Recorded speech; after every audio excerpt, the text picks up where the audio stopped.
मिरजेत अण्णाभाऊ साठे पुतळ्यामागील अनधिकृत खोक्यावर महापालिकेची धडक कारवाई. मटका चालवणाऱ्या खोक्यावर हातोडा. मिरज येथील क्रांतीवीर अण्णाभाऊ साठे पुतळा व बगीचा परिसरातील बेकायदेशीर खोक्यावर सांगली मिरज कुपवाड महानगरपालिकेने धडक कारवाई केली आहे.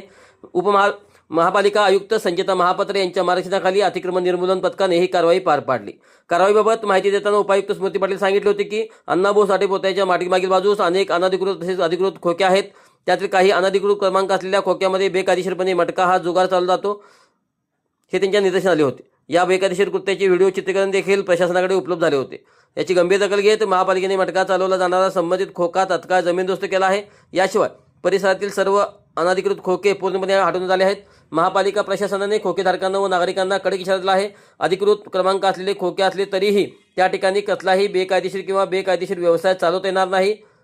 हा महापालिकेच्या अटी व शर्तीचा थेट भंग आहे. भविष्यात अशा खोक्यामध्ये बेकायदेशीर कृत्य आढळल्यास त्याचे अधिकृत परवाने क्रमांक कायमचे रद्द करण्याची शिफारस करण्यात येईल आणि ते खोके निष्कासित करण्यात येईल असा स्पष्ट इशारा उपायुक्त स्मृती पाटील यांनी दिला आहे.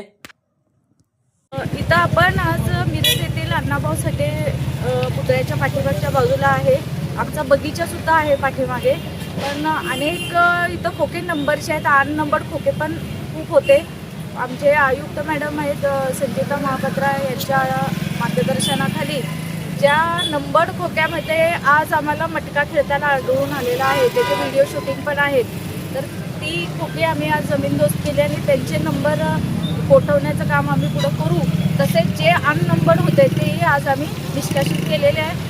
सर्व नागरिकांना खोकेधारकांना हेच आमची विनंती आहे की नंबर असलं तर बेकायदेशीर कुठलाही व्यवसाय तिथं करायचा नाही आहे.